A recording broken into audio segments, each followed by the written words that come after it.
Yo. Come and see my dough, don't trace me.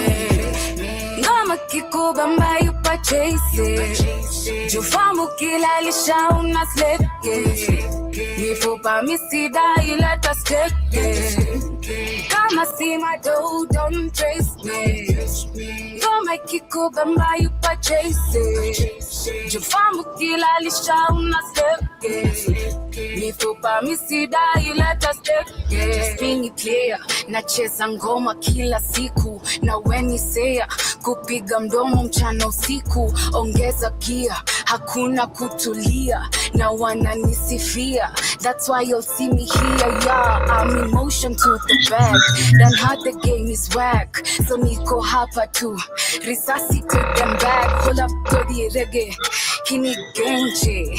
Unajua kwenye tuko, kuko sete. Always ready on a daily.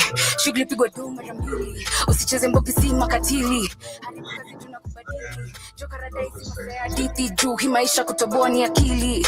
Yo, club nikifika kutarain. Pori zimeshana misijiku bagain.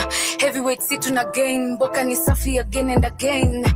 Heavyweight si tuna gain. Mboka ni safi again and again. Come and see my dough, don't trace me. Ngoma ikikubamba you purchase. Jufamu kila lisha una sleke. Mifupa misida ila taskeke. Come and see my dough, don't trace me. Ngoma ikikubamba you purchase. Jufamu kila lisha una sleke. Mifupa misida ila taskeke. Ukinicheki wanajua mi hot stepper. Kama je unaweza nita professor. Mapake neza kukukopesha. See me outside unajua more pesa.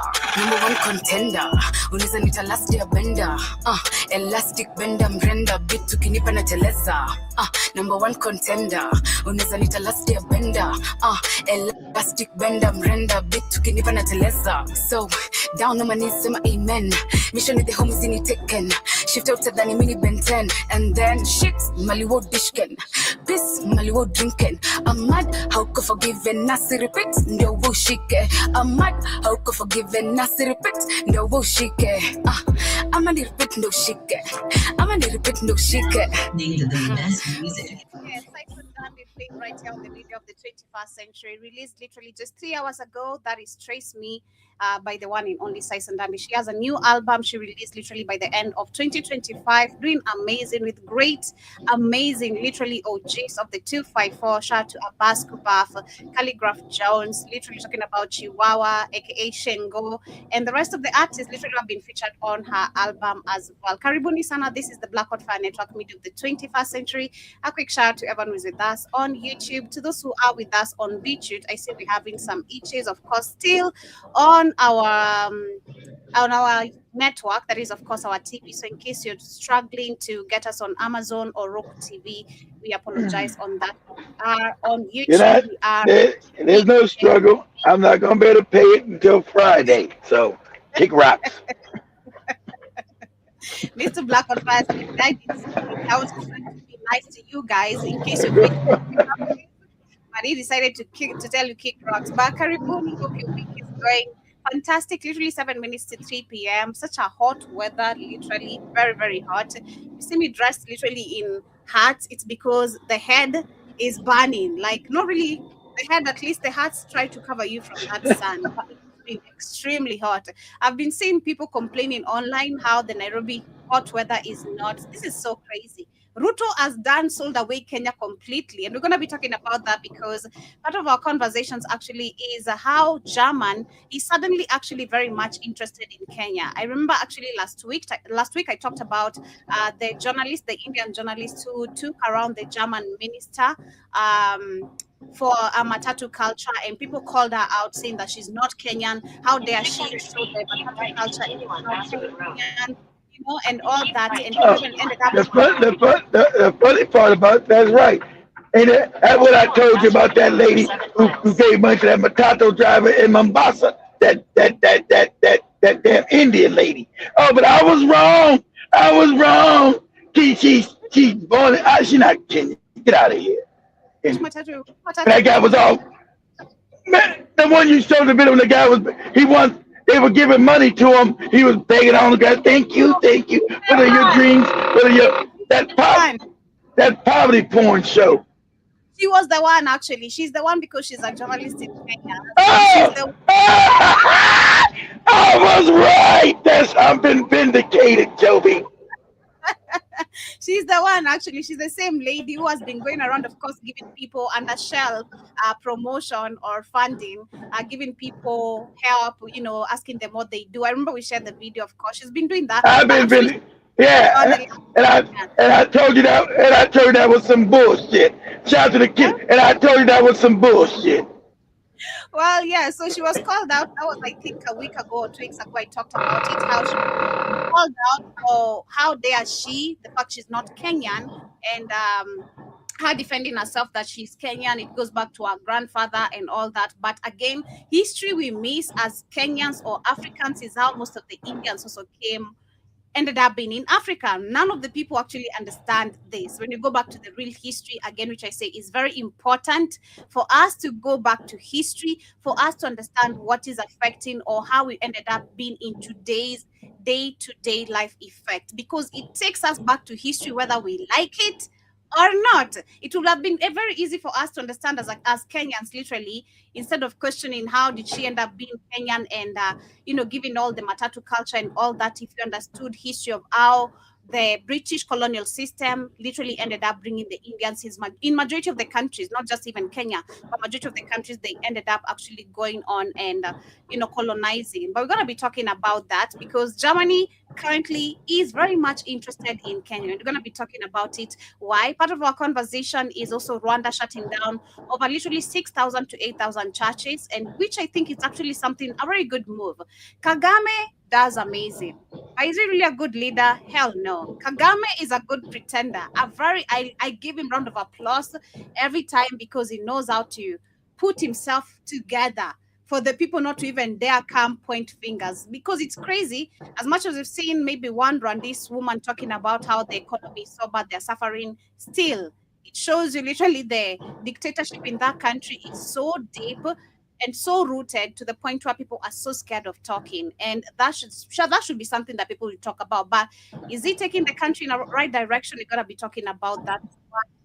Religion, we're gonna be talking about what is happening also in Nigeria. 200 more troops from the US are expected to be deployed, and we have literally videos which I'm gonna be sharing of some people who actually had demonstrations in Nigeria, that is in the Kano province, that is in some northern parts of who are calling out Trump because they believe this is nothing to do with saving Nigeria. This is all about resources, literally grabbing. And for others, of course, like on the comment section, they say this is about the alliance, a hell states, even nothing to do with Nigeria.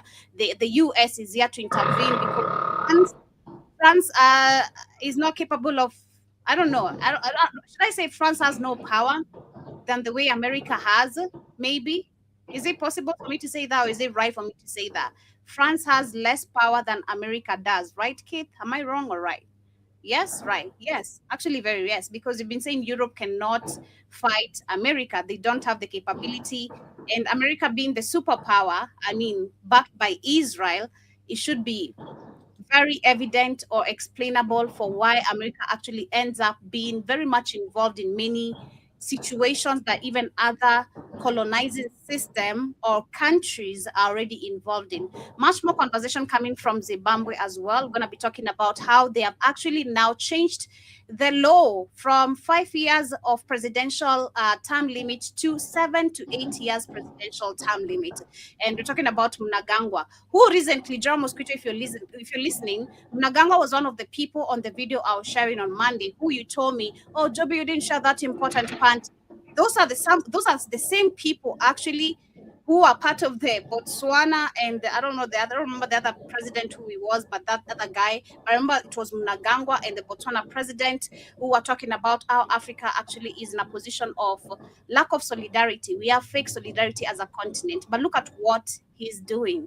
So you look at the literally point of me not sharing the whole video, and so much more literally coming still from Kenya, as literally Kenya has confronted Russia over the increasing reports of the Kenyans being recruited to fight for Ukraine war. And we're going to be talking about also literally the how do I call it, the intentional and underdevelopment of Africa when it comes to many sectors, not just only infrastructure, but many sectors, because Africa is kept underdeveloped on purpose. And I'd love to go back to a very interesting video of this white guy who we've seen this video a couple of times, literally telling us he wonders what is our problem as a continent. But we know what the problem is. They are the problem. But before we get into that, a quick reminder to get yourself the organic supplements we have on the Bit Defense Sports page. In case you're wondering how to get that, the easy way is just downloading the app on the Google Play Store. We have organic supplements on the like of multivitamin, ashwagandha, brain and focus, beetroot. We have some CMOS, we have turmeric gummy bears, we have aloe cucumber soap, we have shea butter, and so much more organic supplements aligned there for you. Also, in case you're looking for t-shirts, some apparels literally to support us in terms of hoodies, beanies. You can get a beanie like this one, literally with our logo on it, just printed above here, as much as mine is plain. But if you wish to do that, we can do that. But yes, only at a very affordable price. So get yourself for now. Brain and Focus, which is one of my amazing formulas or supplements to share, because I'm heavy on critical thinking again. I'll not stop saying that, because as much as some people are born with it, some people are not taught. Maybe if you take these supplements, it can boost your critical thinking and start thinking right. You can start questioning things in real life. But for now, Unlock Brain your and full Focus will help you potential with focus. Brain and Focus, a powerful supplement designed to boost mental clarity, enhance memory, and sharpen concentration. Made from a blend of scientifically proven ingredients like ginkgo biloba, omega-3, and essential vitamins, Brain and Focus is crafted to fuel your mind. Our process ensures maximum potency and effectiveness, delivering the perfect balance of brain-boosting nutrients. Take just one capsule daily, as prescribed by your healthcare provider, and feel the difference. Whether it's powering through your workday or staying sharp in life's challenges, Brain and Focus keeps you at the top of your game. Stay sharp, stay focused, and stay ahead with Brain and Focus. Brain and Focus, fuel your mind, achieve more. Go get this product at blackhotfirenetwork.com at the Sports and Nutrition Store. Start with what is happening. That is in Rwanda. Rwanda literally being able to shut down. I think this happened 2-3 weeks ago, but people have been talking about it. It's been so much on my face. I've not been wanting to talk about it, but it's been so much on my face, and people are pushing it, because I believe it's a time where now Africans actually are waking up. Of course, there are people who are questioning it, like, how dare you close churches? Like, churches are the most important. And this goes back to so many African countries and Africans themselves, to be specific, because like the video we were sharing yesterday, shout out to Credo Mutwa.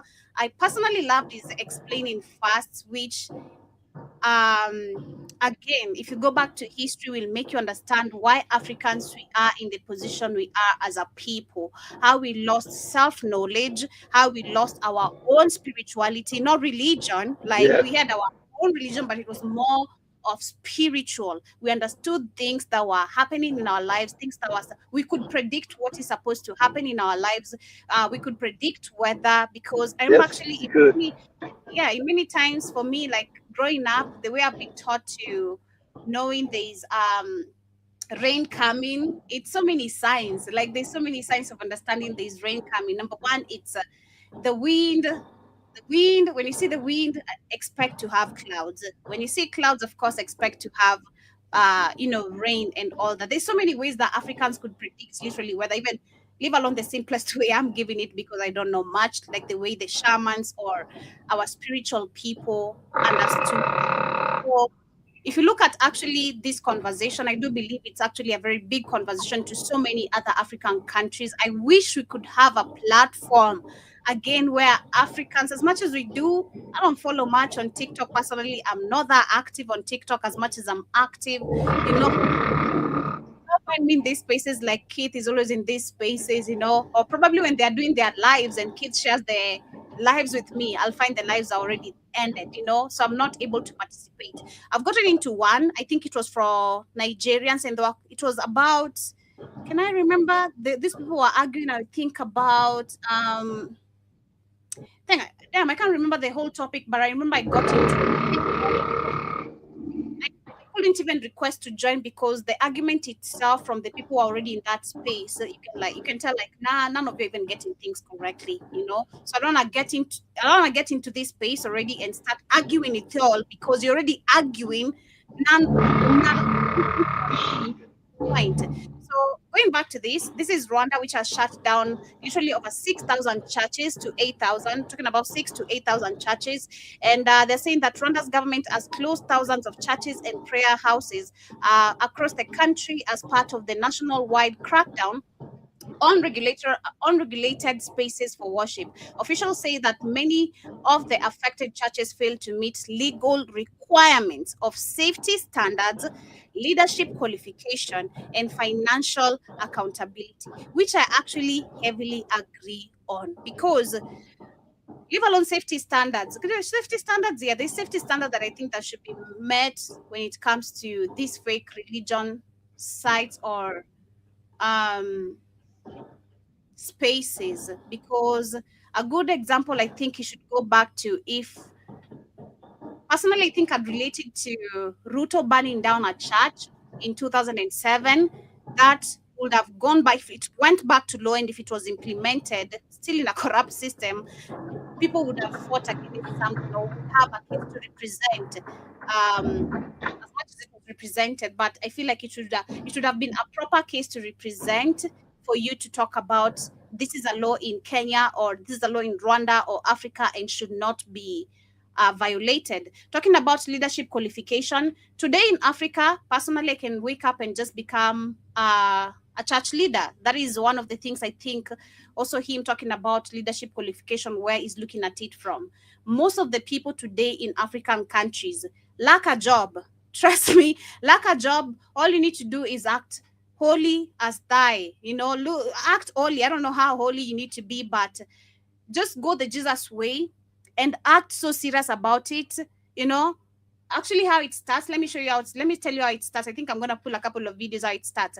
It's called Crusades. I don't know how many of you know about Crusades. If you guys in America, or maybe for you, General Mosquito, where you are, do you guys have crusades? Like, let's say like on Sundays, where people go like after churches and put up these crusades, and people gather up and then they start praying and singing, which I believe should be called noise pollution, because it's always like some noise pollution. Actually, if you guys can remember, I think early 2022, early 2023, and also 2024, there was a time, and I think maybe that pastor was cautioned because I don't hear that sound pollution anymore.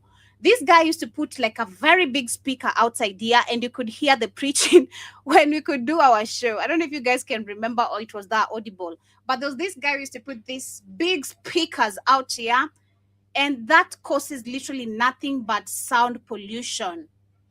Literally, there are people, and it comes to literally, especially where people are living. This is in residential areas. It's not like you're even going to a further abandoned ground or playground, or you're hiring a professional place for you to put up this whole thing. They just come to residential places where people have businesses, people are living, and they set up these big speakers causing noise pollution, and that is not even considered. The same thing I believe when it comes to the matatus, because as much as we do love the matatu culture, personally, one thing that I hated when I was living here in the studio is the noise, especially like, I don't know if you guys can hear it, the pre. Like, I really hated that, because you'll find early in the morning at 5 4 a.m., it's so noisy. The matatus are so noisy. And we're talking about us being in residential areas. It's not like there's a main stage, as much as there's a main stage where people get carried on, the matatus are going to be standing. Still, we are in a residential place where noise should be reduced or regulated. There should be some rules and laws about this. But also looking at also what he's saying, that's also I'm talking about leadership qualification. Today, if I lacked a job and decided to become a Jesus Christ follower, All I need to do is just take a mic or a Bible, and I'll start making noise in this road, calling out people to be saved. And by few, actually, I'd say, give me a month or two. Literally, give me a month or two. By that 1 month or two, number one, I'm already collecting money from the street, because there are people who are just like, there are people who are just like good givers, tithe givers. They just give money away without even giving a shit. Like, it's like you're not feeling the pinch and the pain of you working so hard, right? And then within 2-3 months, I've opened a small church. I just need to get a house, because let's say like in 2 months, me being on the street, I've realized by the first month and the second month, I can generate, let's say, like $50 or $100. This can get me actually a rental space, right? So if I get a rental space for like $30, because trust you me, churches don't start with big spaces. Churches mostly I've seen starting from very small rental places, from a congregation of just 5 people ends up to being 10 people, from 10 people to 15 people, where now people can sit down, which actually, because now you have 15 people and they're giving you money every Sunday, and then add you still going back to the street, you can actually accumulate money for rent. So what does this give you? You actually end up now renting a space that is bigger, and you continue with your preaching. So there's no leadership qualification that are needed for you to become a pastor. All you need to do is just keep the word of God straight, read the Bible, keep people fooled. You know what you're doing as yourself. Like, you really know what you're doing. This is you building up a business on people's back, ignorance, or people's ignorance. Let me say people's ignorance. Actually, you're building wealth on people's ignorance as you become wealthy. So that is actually what mostly religion does, and why leadership qualification, I believe Rwanda requires that. And then when it comes to financial accountability, right? So like I've explained, within 2 months, you've realized within a month in the street you can collect $100, which in $100 you can pay for a rental, which now brings you every Sunday a congregation of 15 to 20 people. And trust me, that number grows. That number grows massively and crazy, because in Africa, one thing I've seen, people are looking for churches to dwell in every Sunday. People are that, I don't want to say jobless or stupid or religiously indoctrinated, which is one of them, but every Sunday, and I've seen this with my own folks. It gives them hope. Yeah, I've seen this with my own It gives them folks. hope because they're impoverished. Because I've said personally, I've grown up from churches to churches. So actually, this made me understand even the business of actually the religion more. After I understood it, I'm like, God damn. So actually, I grew up from one church to this one. But there's this other person now, which is the pastor, the person who owns the church, is benefiting more, because the more the new congregants or listeners, the more the money is still being generated. I don't care how many times you're coming, but bet you me every Sunday I have a new person, whether they're going to come next Sunday or not, that money is added to my collection, you know? So it goes back to literally, again, there's no accountability of funds.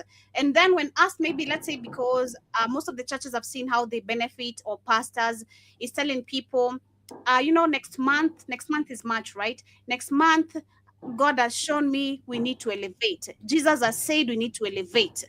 And by elevation, you guys, again, close those doors, close those windows. Nobody is leaving. You got to give $100. That's elevation. Close those doors, close those windows. You guys can't tell me you're going to lack $100. Like, for crying out loud, I came here to pray for that $100. Now you want to take the $100 away from me? What's wrong with But people being stupid and still believing, again, in the hope, and not understanding actually prayer is a way. Because personally, I've said I believe prayer is a form of manifestation. It's just that people don't know they're manifesting. If you look at it in a spiritual way, prayer is actually a form of manifesting. It's just that you're doing it. You're doing it the wrong way. It is a form of manifestation. It is a form of manifestation, but you're actually doing it the wrong way. You're doing stuff outside of you. So manifestation is talking, and but you only get manifestation. You only manifest your frequency. So you just You're just begging for shit. Mm. If it doesn't match your frequency, it's not coming to you. Yep, that is so true. So I think there's a time we were arguing here with Kamlesh. You were saying that women manifest more than men, and I Yeah, said I because think you, yeah, exactly, yeah. Because Campus don't know what the fuck he's talking about. He doesn't understand the science. Only women manifestation doesn't mean you don't put action into something, but you exactly. align, you align your, you align your frequency with your desires. So Hmm. if you understand the science of manifesting, doesn't mean don't do anything to acquire something, but you align your frequency with manifesting because it's all about the law of attraction. Hmm. Manifest the universe is about the law of attraction, magnetism. You have light and magnetism. If you understand, this is all ancient Africans, the Africans understood. Okay, you understand that the universe is light, which is your thoughts, energy, and magnetics. You put your thought out there, and depending on how much you resonate or frequency, how your frequency is, what you're asking for, then magnetism comes. A magnet will now encapsulate the light, your thoughts, and it will bring your thoughts to the physical. So it's light and magnetics. So your light is the thought. The magnetics is what it brings to the physical. And all it depends on your vibration if it comes slowly or quickly. That's Yep, why that's why you as a Christ having a high vibration, whatever you thought would manifest immediately. That's what that means. It has nothing exactly. to do with not doing anything and not putting any movement. But if you understand your ancient African science, which you gave away, he says evil is against some fake SpongeBob. You know, that's why when Credo told you, the white man came looking for all the shamans because they know that's real. That's SpongeBob. You know, African science is real. SpongeBob ain't. Sorry. So that's why all the African shamans went underground. Go ahead, Jim. Exactly. So literally looking, I was trying to explain the what Kagame is seeking because they says that he says many of the affected churches fail to meet the legal requirements of safety standards. I think I've explained it looking at it from Ruto's perspective. Number one, you can just come, grab a land, ban churches, or do He, anything you want yeah, without a well, commission. he said, as with one, he doesn't want Africa. Sadly, guys, is chaotic. People Mm-hmm. build raggedy shit. Could say it's a church, do us all. Can't you got all that? Every African country, like South Africa, that lady said, you go, you go to all those African country. You got shops just put out just in the streets. You got litter and shit everywhere. You won't find that with Rwanda. There are no open shops like you go to Kenya, you go to Uganda, you go to Ghana, you go to Nigeria, all these open air shops and shit, markets you call, Tanzanian markets everywhere, which is nothing planned, it's all disorganized. You won't find that anywhere. Okay, I'm out Joe go. You won't find no street food in Rwanda. You won't find no open air markets in Rwanda at all. You I got me, don't huh? I don't believe it's the whole of Rwanda. There's what we Oh, see on all the of media. Rwanda. No, there's what we see on the media. Because personally, I have friends Okay, from this okay, apartment, from this okay, studio apartment, who have told me they okay. live in Rwanda. And everything that people say about Rwanda is a goddamn lie. Rwanda is full of poverty, apart from just what Oh you yeah, it's fine. It's poor. I must say, yeah. I said it's poor. I said that about not being poor. Yeah, these poor places expect to be some dumping sites, just littering Okay. everywhere, people not organized about shit because the fact that this is a ghetto, and I remember actually, I think when we're looking at some poor places, which I believe is Damn it, something. to that now. When I you think said, when we you gotta said, when you Rwanda. said that didn't look like no ghetto, I said you crazy as hell. I know, but I still believe there's some Kibera, some Madares Not somewhere that, in. not that bad. I There, it's, there, it's, used, there used to be. He tore all that shit down. There used to be. I don't know, but some of my friends they told me literally the projected image of Rwanda about the cleanliness is not as how we see it. Okay, The okay. laws, yes, some laws because I remember it's a guy telling me some rules and laws actually are very, very serious. You can't party in Rwanda, I think past I don't know past what time you can't party. You're not supposed to be outside. There's something like that. You can't party. Yeah. Yeah, you can't party 20 hours a day like Kenya. Of course not. Yeah, I remember because I mean, Kenya, we can do anything we want. I'm not gonna lie. Like, I think this is one of the most freest country in Africa. I mean, I think followed by Nigeria. That's why Nigerians behave Yeah. how they behave somehow. But, yeah, he was telling me in Rwanda you can't party. You guys, if you wanna party, you have to go inside, like indoors, buy your shit, go indoors, and there's no noise. There's not that noise, like that crazy noise, like how personally, like I'm just from my house, putting a speaker 100 volume. That's he said not allowed. Well, But exactly. That's what I'm saying. I'm saying that Wanda is going to be more organized. That's what I'm just saying. That's it. yeah, I'm still yet to go there personally and leave my $20 and see some shit. But I want to share this with you. And as I share it, I love the comments of this one. And I was reading literally the comments. Again, if you want to understand the majority of the thinking family, when you're looking at some video, just look at the comments. Just take 5 seconds of your Of minute to course. look at the comments, and you'll understand actually how people are reasoning. If it's the same as you or different as you. So on this video, before I share it, the comments actually are saying, when will this happen in Kenya? Literally the closing down of churches. And I feel like that's why I said this is actually a very controversial topic to so many Africans, because there are those who actually would feel like, nah, how dare you do this as a president? I don't This know. A lot of Kenyans just said, when would that happen in Kenya? There's a lot of waking up going on too. Go ahead. that's true. But I'm looking at it as a Africa, not just Kenya now. Africa Of at course. Of course. Of because this course. is a whole weaponized It is. it's a whole weaponized uh whatever, or a platform that is put up on upon Africans That, to on that's some, true. as other people are stealing what really belongs to them. You're living on a situation of always hoping, depending on someone you don't even know they exist again. And that's what I'm saying, like, we don't know we're manifesting until things happen to us.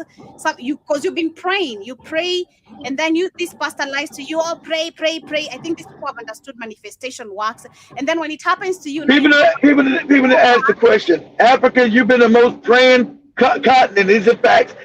These are facts, not my opinion. Since the white man brought you to religion, like Joe said, critical thinking should have said you're still poor.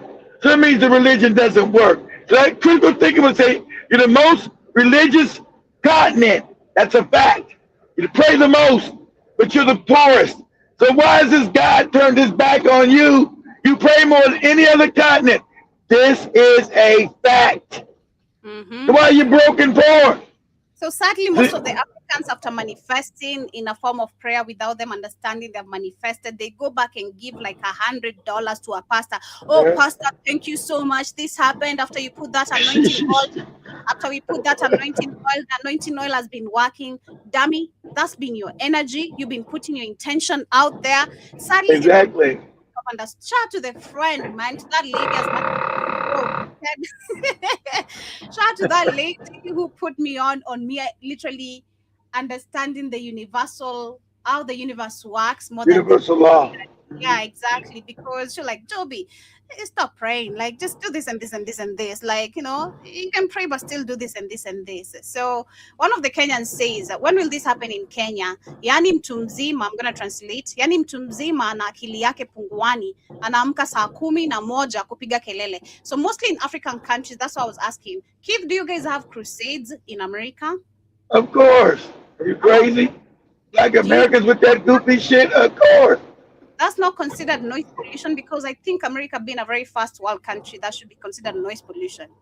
Well, they're not going to let you do it like in Africa. Just be having shot people hollering and shit.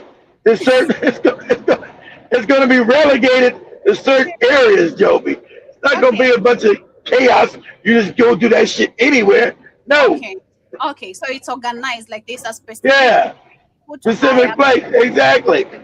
Okay, that's what I was trying to say. That's exactly what I was trying to explain without your answer, because I believe there should be an organized, it should be an organized system where people can come to this place. This is the specific place where crusades can only be held, not in this. Exactly. Because I was trying to give an Oh example. no. Oh Remember, no. See, see, like you got. See, we have something called zoning laws, Joby. That's why you can't build a business in a residential area. You can't. Certain areas are built for certain things. So businesses are set over here. Houses, residential area can only be built here. Churches can only be here. There's something called zoning laws. okay, I think we lost Keith for a minute over there. He is in a bad area. Zoning laws. Okay, zoning laws, loans or laws. But I think that is understood, because here it's really Only build certain things in certain areas, Joby. You can't like Africa, everything's all. I went out, Joby. Go ahead. You got it. Go ahead. I went out. I'm kind He of lost it. Go ahead. Yeah, so I'm saying Yeah, it's I'm in the crazy woods. Go because ahead. you remember in 2022 when we moved the studio here, and 2023 how there's Yeah. this big speaker guy who was always just preaching outside the studio. It was so noisy. Like before we put in the soundproof, it was super noisy. It was very crazy. So I think that guy actually, either people complained about him because it was really bad, like super loud. And it's most of the people living near their residents, leave alone the businesses, as much as it's a busy county in terms of businesses and all that. Yeah. It's very noisy, and I think he was shifted because we don't hear the same noise anymore. He's never outside there anymore, and which is very good. They should be exactly those loaning, the loan zone, or whatever. Yeah. Place. Yeah, it should be there. But I still see John Mosquito says, of course, he knows what crusade is. So I bet there's crusade, of course, also in England, where In you England, are. of course. It's actually organized, like you said. It should be a very organized institute. But also, someone also says that we need this in Zambia. We need this in Zambia. We need another person. Exactly. Is That's how you know that the still of African minds was all throughout the continent. That's what they did at the Berlin Conference. We're gonna take these goofy niggas' religion. We're gonna have them worship us. That's why you see it's all African countries, all these churches every fucking where. Go ahead, Joe. Exactly, but listen to this, lady. Closed over 8,000 churches. It says 6,000. The president of Rwanda has now closed over 8,000 churches. Good. It says 6,000 here. It's up to 8,000 churches. Rwanda now requires that faith-based organizations register. They have to meet health, safety, and hygiene standards. They also have to meet leadership credential requirements, which means you have to have a degree in religious studies or theology to be the representative of that church. You also have to have a certificate in religious studies, and you have to do 1,200 hours of religious training and registration fees.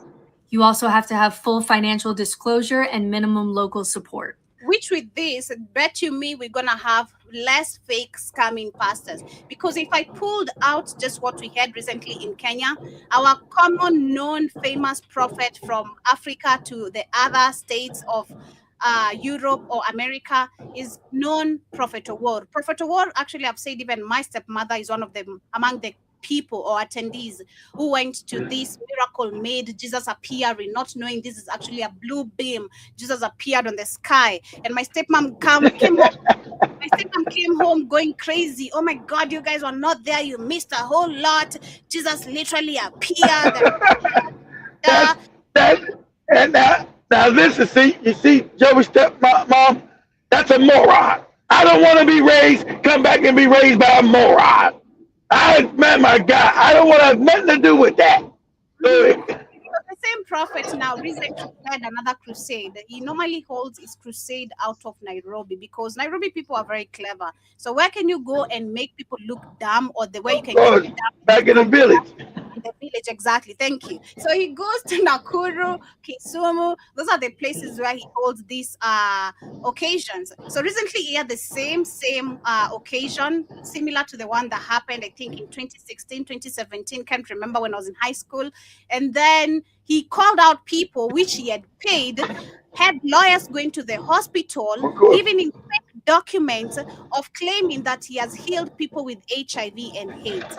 Lawyers included, like actually all organized.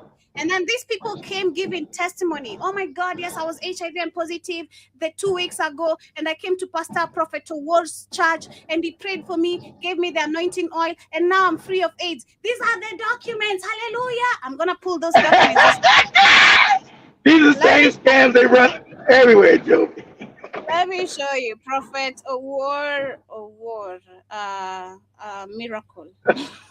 Hallelujah. Hallelujah. No, you know, the dumbest lie when I think about it is because I remember my dad when I met him. Then my stepmom lied to me. You know, your dad is so powerful. He can curse you because you act like you're so tough because you grew up with your mom. And do you know your dad? you know your dad has healed HIV and AIDS. Do you know your dad That your stepmom's a moron. But anyway, and then he supposedly cursed you 4 years ago. How'd that work?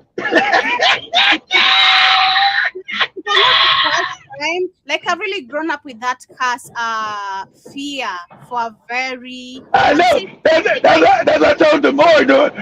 Demore's like, yeah, I bet Joby was scared though. Yeah, I tried to tell her it's bullshit, so hopefully she knows. I said she knows it now, but back then he said, yeah, but I bet she was scared when it happened. I said, I don't know. I tried to reassure that it was nothing but bullshit. Yeah, I'm not gonna lie, I was scared because when you grow up, it's we go back to how do you learn something that you taught, because that is something even written in your Bible, like in our Bibles. Obey your father and mother. If you don't do this and this, your life shall not be great. So when you go back to that scriptural, exactly. Okay, yeah. So exactly. So you're indoctrinated with propaganda, and of course, until you know that it's a lie, it's propaganda, the goofy Bible's bullshit, propaganda and a lie, then you know that your dad, until you get knowledge of something, of course, you're going to be affected because you believe it. Exactly. So you would be affected. Because the mother said, I bet she was scared though, Keith. I said, I tried to tell her, her dad don't got no power. Everything he says is bullshit. And then universal law, when you curse somebody, you're putting that energy back on yourself. You can't go around saying you're going to curse people. Don't work like that. You're putting that thing back on yourself. Go ahead, Joe. And of course, losing a mom at a very young age, and now you're left with the person who's supposed to be guiding you, but now they're sparing you. Like, God damn, why the hell, my God? Evil shit is that? And then if I don't give you no money, I'm cursing. What kind of evil ass nigga is this? First, I hate to tell you, I can tell you, first of all, your dad's a moron, but this thing is an evil moron.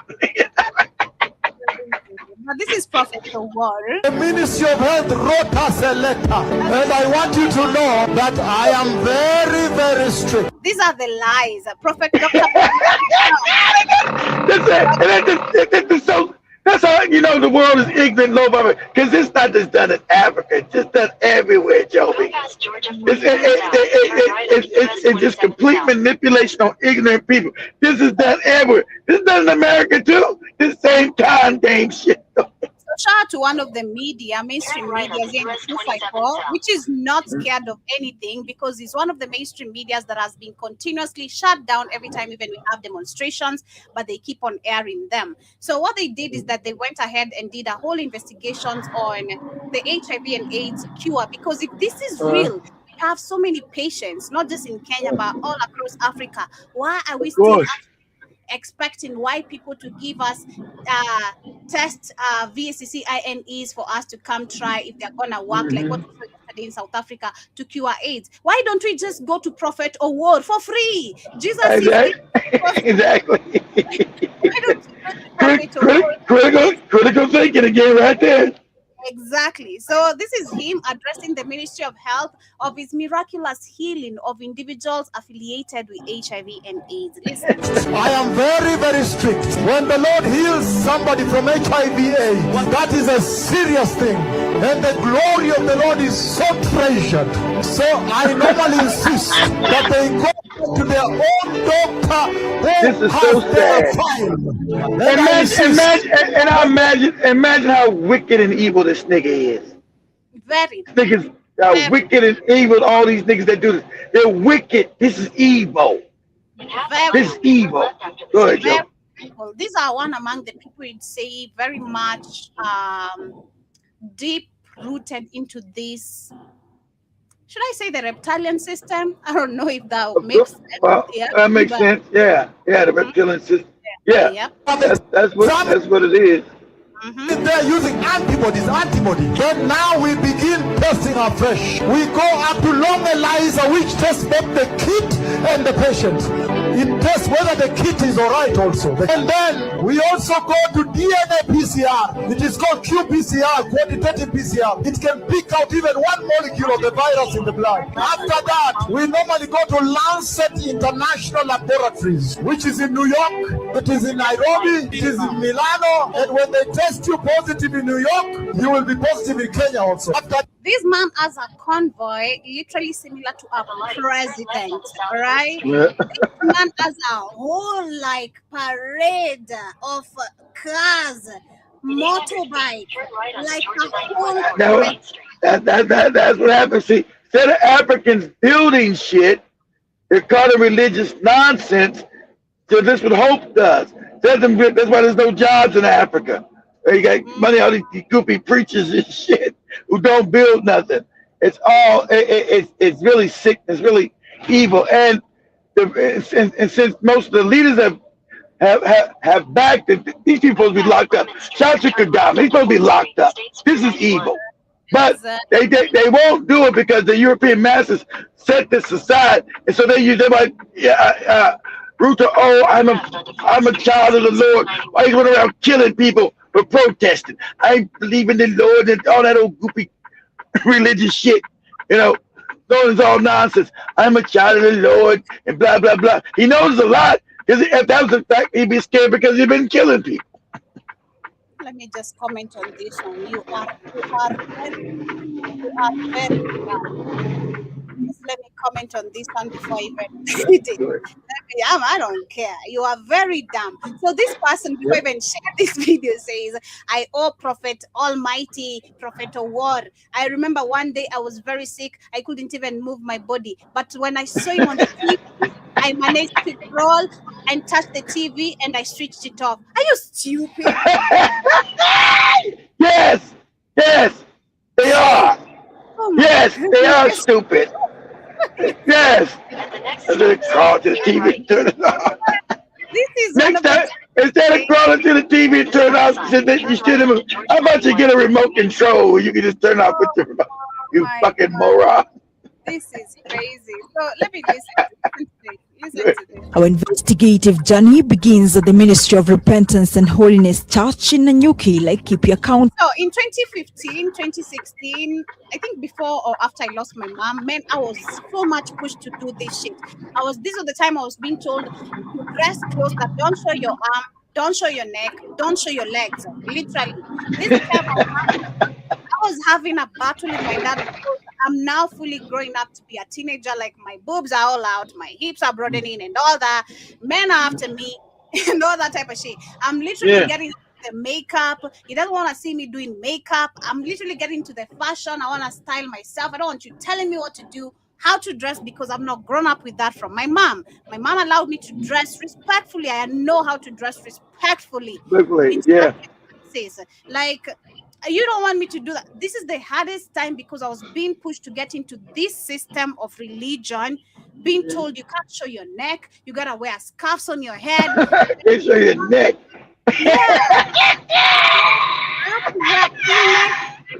I have to wear pull necks. I have to wear long sleeve clothes. I have to wear long dresses and don't show my toes and all that. Like, don't show your toes, don't show your neck. Well, you might as well be dressed up like a fucking mummy. Shit's crazy. That's now where my stepmom switched to now becoming a Muslim. Exactly. See, She first said Jesus is the way, and look at I saw Jesus, and next day she becoming because your stepmother's a moron. She has no core beliefs because she's never sat down and tried to read and learn. She just goes from place bad to bad. That's you saw Jesus 2 years ago. And now you want to be a Muslim the next day. It doesn't make any sense. And that's what's dangerous. And I'm trying to be respectful and kind, but your stepmother and your dad are absolute morons. Jesus Christ. This church has become a focal point of interest due to claims of miraculous healing, particularly of HIV/AIDS. Upon arrival, we meet Peter Oyan, a man who asserts that he has been healed of HIV through the church's ministry. And in a striking intersection of faith, medicine and science, Oyan claims to have been healed HIV/AIDS by the self-proclaimed prophet David Awor. Nabii mkuu hapa kwa hii kiwanja yetu ametembea ukweli na macho yangu, mimi nimeona vitu amesikia hapa. Sasa akasema akimaliza mkutano ya mwisho ndio sasa aongoze maombi ya mwisho ya toba. Akasema amelani ugonjwa wa ukimwi. Na akasema hivi, kila mmoja rudi kwa daktari wake tena. Na akasema hivi, Roho Mtakatifu atangulie. It would be totally irresponsible for any media practitioner to know that, wow, I have gone and found out, I've investigated, I've found there's Peter Oyan, and actually is a true patient. He was in the systems of NASCO. He was on ARV, WHO clinical stage what, and then healed at the meeting of the Lord. And then said, know what, we just keep quiet. I think that would be irresponsible. No, it's not. No, it's not, because you work. These are the same people. Let's not forget. We're talking about hundreds of people who are killed in Kenya, literally under the so-called Jesus is coming, sell your land, sell everything that belongs to you. And then there's kidney harvesting, organ harvesting. And then we go back to even Kenyans who are talking about this now, that we're dealing with people who have been eating children's kidneys, children's liver in the name of religion, in the name of Jesus is going to save you. We're dealing with really psychopathic people in the name of Jesus. Yes, you are. Are you kidding me? That it's going to be very shameful for someone to go back to what? What I'm gonna do, I'm gonna share this video. Let me just cue. I'm gonna share this video with you guys on WhatsApp for those who'd love to see the whole documentary. I don't have time for it because personally, I know the lies, been there, done that, seen the lies, and I'm not about to give the whole energy to this person because he's a liar. For so literally we're talking about over 10 years of this man taking so much money from people, lying to people, and because it's part of the system, keep the majority ignorant as we do our political things. And especially it's always during the political time. It's always during the political time. We want you to hold the biggest Jesus saving in Nakuru, Kisumu. Of course, it's funded. Of course. Of course, it's funded by our own stolen money. We're gonna put up the cruise. We're gonna put the band for you. We're gonna put of course France for like a week or 3 days. Or you're told you 3 days of no eating, just worshiping Jesus while standing and all that. It's dusty. Oh my God! If people are going there with their children. It's crazy. My stepmom went with I think that time it was my brother. He went with my brother there. He was very young, still breastfeeding. It was crazy. It's crazy. So again, Africans, when will you wake up? I think Kagame is trying to teach you something. Maybe for the longest time, the African leaders have not taught you. Personally, that's the best angle I look at it from. As much as maybe he requires some needs to be met, it's going to reduce the number of scamming, reduce the number of because the more the churches, the more the he does. Kagame, understand what Kagame's. There's two sides to Kagame. Kagame knows he's wicked by stealing resources and killing people. But Kagame wants Rwanda to be an organized country. He doesn't want to look like the rest of Africa. That's his main goal. He doesn't want to be chaotic. You look across Kenya or Tanzania. He doesn't want to look like that. He wants to look like Asia or Europe. He don't want the chaos. He want to be organized. That's why in Rwanda you got actual addresses, not like Africa. You can actually send a package to Rwanda and say, okay, it's 1228 M Street. Okay, send the package to 1228 M Street. Most of Africa, there ain't no fucking addresses. So would we call it a real working institute or not? No, yeah, some institutions. Is he trying to get institutions that work? Yeah, but long as they're under him. So he's trying to get institutions that actually work, but long as they work under him as the power. But yeah, he wants. That's why you got little to no corruption in Rwanda. Now I'm sure they told him. I'm sure Rwandan people told you that. It's the government put a bullet in your head. So you won't go. So one thing about and this is known about Rwanda, there's little to no corruption. So he doesn't want. So yeah. So you can't say, well, I give you a bribe. They'll lock your ass up over there. So he does want strong institutions, but as long as they're under him. But yeah, he wants strong institutions that work. So that's what he wants. So when he dies, even though he's been a dictator, people will say, you know what, he was fucked up. But Rwanda works. It works. We got strong institutions. It does work. It ain't like, if you go get a passport in Rwanda, you get your passport in a week. Won't be no year. You get it in 3 days, like every place else. So he wants things that actually work. He doesn't want preachers all over the place. He doesn't want none of that shit. He doesn't want food sold anywhere with just street food sold all over the place. Like hell no. He doesn't want open air markets and nothing. No, hell no. He wants it organized. That's what that lady was screaming about when she was in South Africa. Because South Africa doesn't allow the same thing they do in Africa. When she had all that market, they cleaned all that shit up. They said, what is this? We don't do this in South Africa. These fucking markets and shit on the street. And a month later, all that shit was gone. We're not like the rest of Africa. We destroy our cities. You got markets in the streets and litter everywhere. Go back to your country. Go back to your country. We don't do this in South Africa. We won't allow you to have open air markets. I'm gonna do a video of South Africa just after this and post it on my TikTok and see what morons have to say, because these people. Yeah, I saw another Kenyan complaining about how they talk shit, especially the women talk shit on your faces. Try me, oh my god! There was another Kenyan in South. You got a bunch of Kenyans in South Africa. Was the Kenyan in South Africa? No, she went to tour. So she was talking about when she got into the airport. You expect. Well, that's what I'm saying. Okay, she was in South Africa then, right? Yeah, she went to tour. Yeah. Okay. So what happened?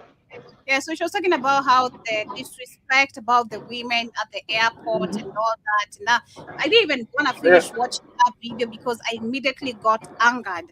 And I'm like, man. You got angry because you love South Africans. You don't realize how xenophobic they answer. Exactly. I didn't even get angered because of the love I have for the country, but it's the audacity.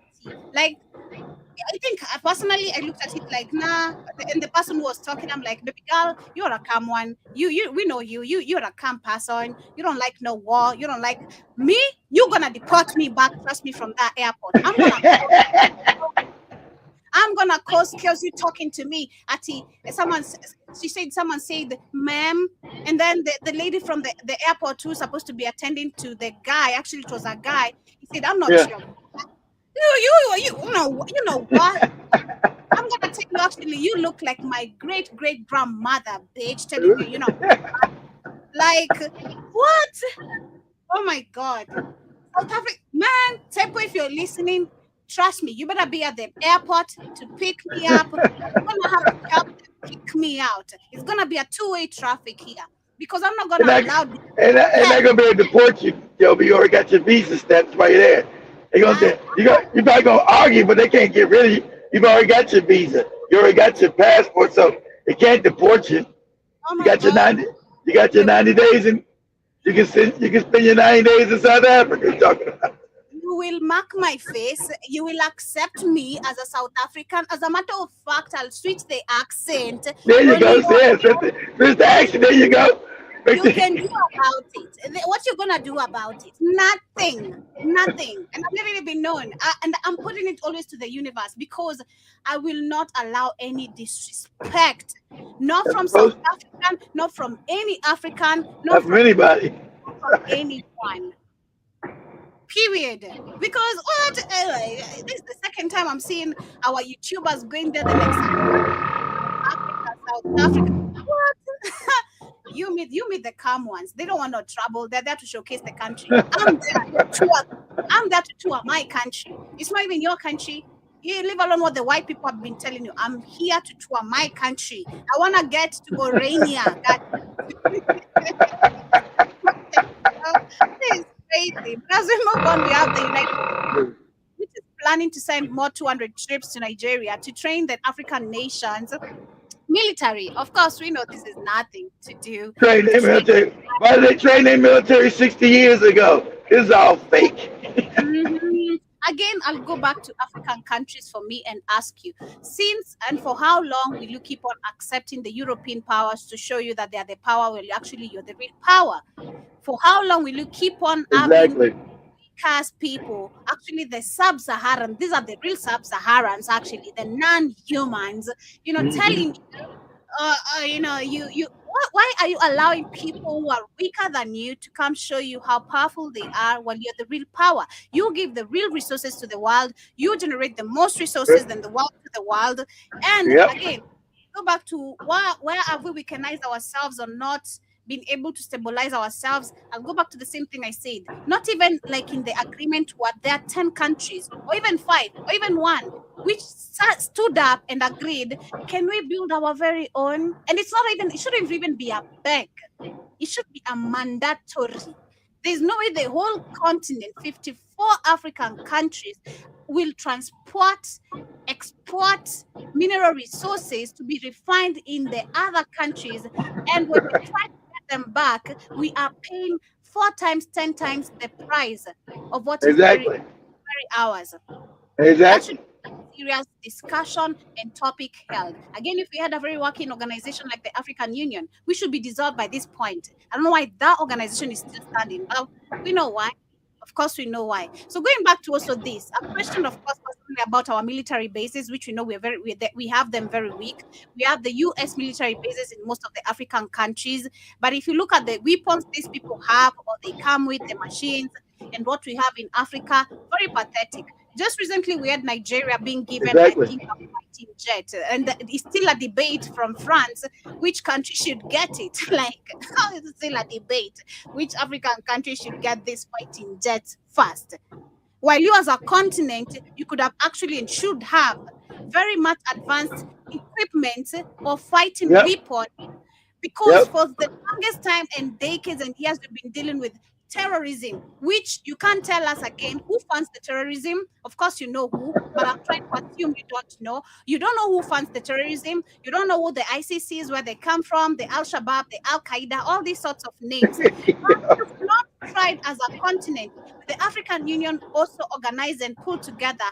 You 54 members, right now, let's look actually three countries, 51 countries, sit down like the Alliance Sahel state and say, hey, it's time we decide to build our own military base. It's time we take action on the continent. It's time we say we don't need no more European, the UN peacekeepers here, because the more these people come here, we have numbers of women being raped and girls increasing.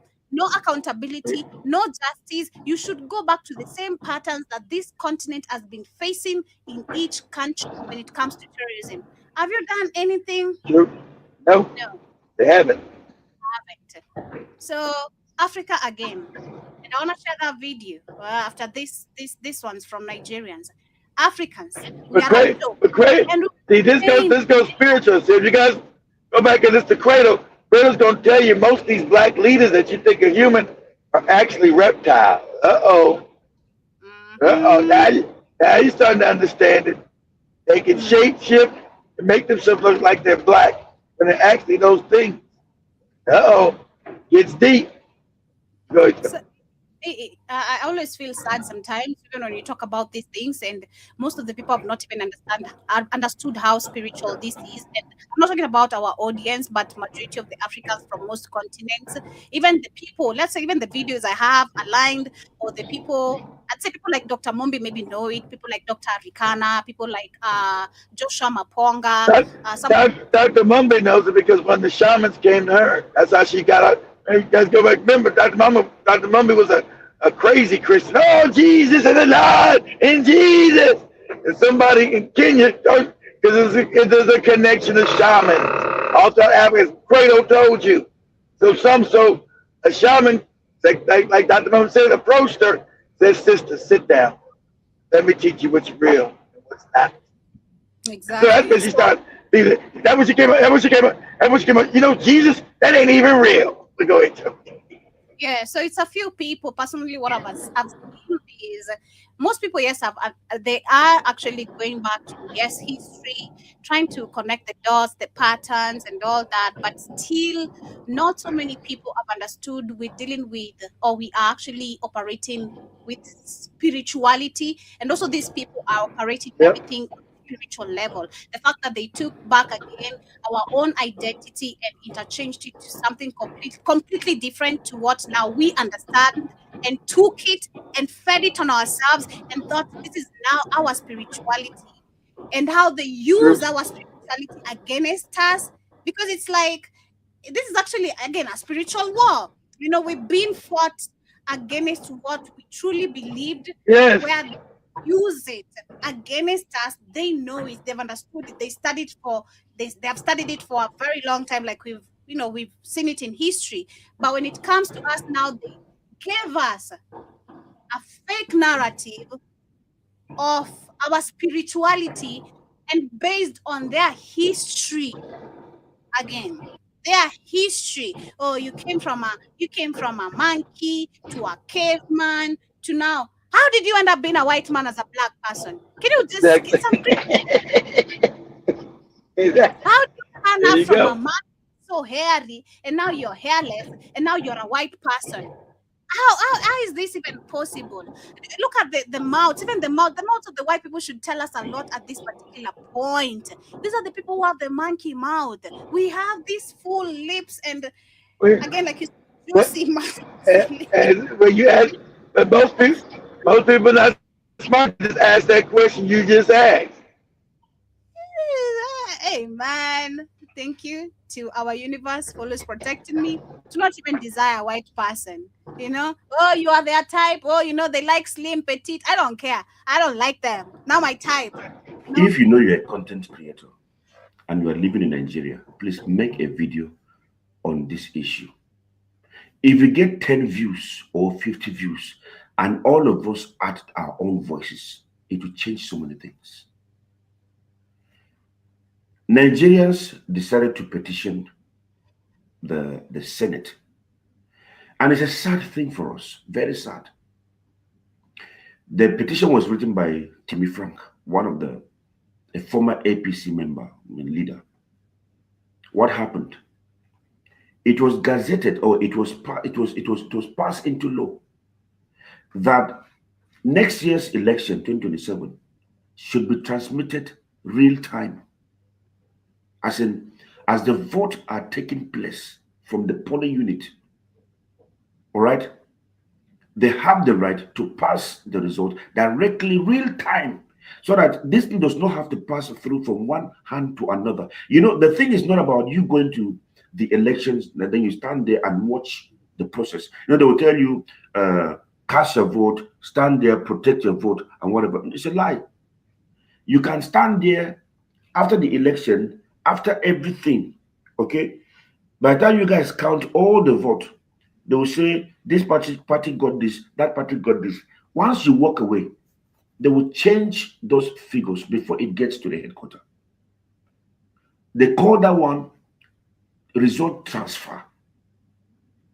Now, Nigerians are saying, no, we don't want that word transfer. We want it electronic transmission. Do you understand? We want the court to be able to recognize that we've been mandated, INEC has been mandated to transmit results electronically. There was a joint session between the House of Rep and then the Senate. And then they came up with a final law that says that this thing should be transmitted electronically. Only for Akpabio and whoever. I don't know. The thing is I have never liked Akpabio. And he's proven me right. I've never liked that man. And it's quite unfortunate. Well, he's literally talking about the 20th century. So come next year also we have Nigeria, of course, going for election. And he's actually talking about the Nigerians writing a petition to Donald Trump, a petition to Donald Trump over the fears of the 2027 elections being rigged. I mean, America is one among the people who support and participate on the rigging of elections in Africa. So that should not be a shock. But that is not even the main video I wanted to share. This is the one. Let me see. Let me share this. Can you see the pattern yet? Trump strategically bombs Nigeria. The people of Nigeria. So we have this, which happened in Christmas Day. And now we have the wife of Tinubu, who said actually she would like Trump's troop to bomb more where they bombed during Christmas Day, because that was such an amazing gift on Christmas Day for Nigerians to bomb these people. The Nigerian president's wife, the wife of Tinubu, said she would actually want America or the U.S. troops currently in Nigeria enjoying fufu and igusi and all the local Nigerian food, including jollof rice, right? She would like the she would like the American troops currently in Nigeria to bomb more or to give them more gifts the way they did during Christmas Day. So, is this really about terrorism? But we're not going to get to that. They are rejoicing. Democrats in America are pissed off. Trump goes over and arrests the guy that's pretending to be the president of Venezuela. Then all of the Venezuelans start rejoicing, but the Democrats in America got pissed off about it. Donald Trump signs a bill to eliminate taxes on tips, overtime, and Social Security. Americans are rejoicing, and not only are the Democrats here in America pissed off about that, but they're actively refusing to do that in their areas. I mean, seriously, think about it. Donald Trump has immigration control out here trying to remove all of the illegal criminals, and the people on the left are pissed off about it.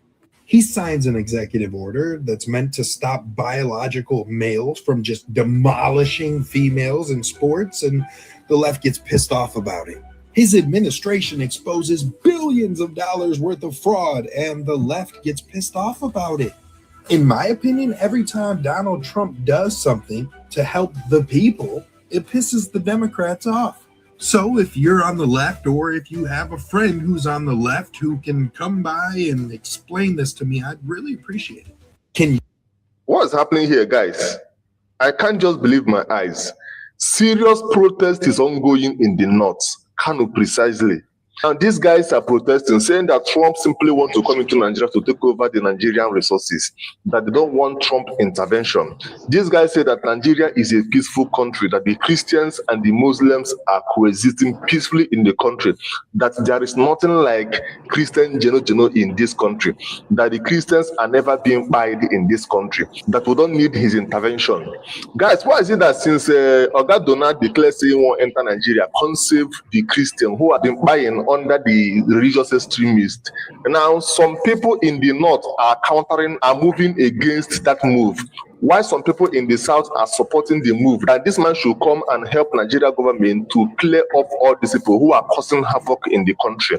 Guys, this man simply gave an instruction that the Nigeria government should do the needful to clear up the terrorists who has been buying people in the country, that they should do it as fast as possible. They won't, and that's not their intention. And I think at this point, again, Africans, man, we've been so miseducated. It's really, really sad, man. It's really, really sad that we don't even understand the little things happening in our country.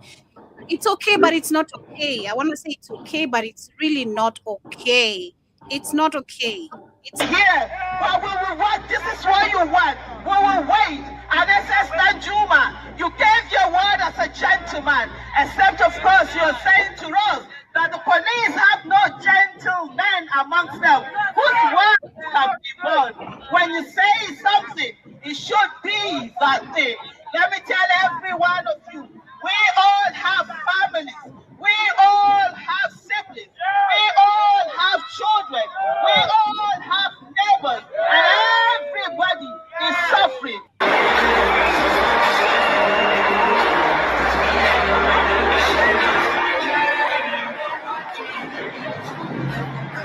Yeah, so there's the media showing you the less crowd of the people who are demonstrating. That's what this guy is trying to show us. There's the media showing you the less congregation of people. The way they have the ability of controlling number or increasing numbers, the way we've seen it in many cases when it comes to some certain propagandized information, or they want to propagandize propagandize. What is propaganda? That's it. That's the right word. That's the right word. Propagandize. Yeah, so when they want to prop up, maybe let me use the term prop up, some situation, because of that, sabotage videos. So that's what this guy is showing. They're showing us less numbers of demonstrations happening in Nigeria because of Trump's troops coming into the country. And the real audience that is actually on the ground, it's different. So again, what I'm gonna say is the fact that we had the Nigerian president's wife saying that they want another gift similar to the one that was done on December 25th when the bombing happened in some parts of Nigeria. She requested some more bombing. She said that was a good gift. Yeah, she said that was a good Christmas gift. And the troops currently again in Nigeria enjoying jollof rice and fufu and igusi, because the videos are out there. People actually complain. They say these are the people who are supposed to be saving their country. And these people are here eating our local food now. They're eating igusi and fufu and all types of jollof rice. While we are here being bombed, but they're here to save our country. We need to wake up as a people. You need to wake up, because this is going to continue over and over again. Certainly not just for you Nigerians, but so many African countries, because we've refused to understand, how to build our own strong military bases. We refuse to cooperate with countries that are declaring true independence, like the Alliance Sahel state. We refuse to become independent. Actually, that's what I'd say. True. We want to become Afghanistans now. Afghanistans. We just want to become Afghanistans, always begging. And the cause of begging, the cause of becoming Afghanistans, this is the result. Where your presidents can increase actually presidential term limits and make it become a law. Now, in Kenya, in 2023... it's always about them keeping power. Not that, this moron, this Mnangagwa and this ship is Zimbabwe. They always want to stay in power, guys. Because remember, his whole family, just like you've got like all these African morons, get all these families in power. So the state becomes their personal fiefdoms. That's why they don't want to leave.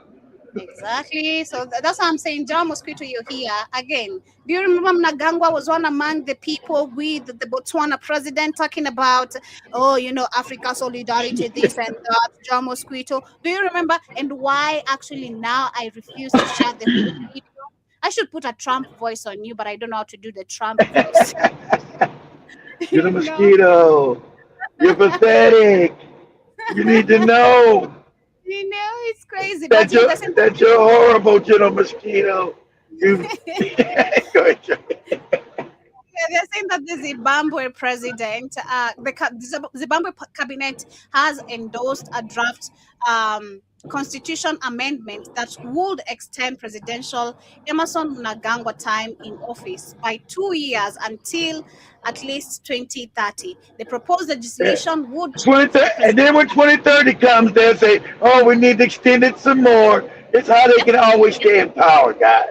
These niggas in Africa never want to leave because they don't know, they can't build nothing. They're bums.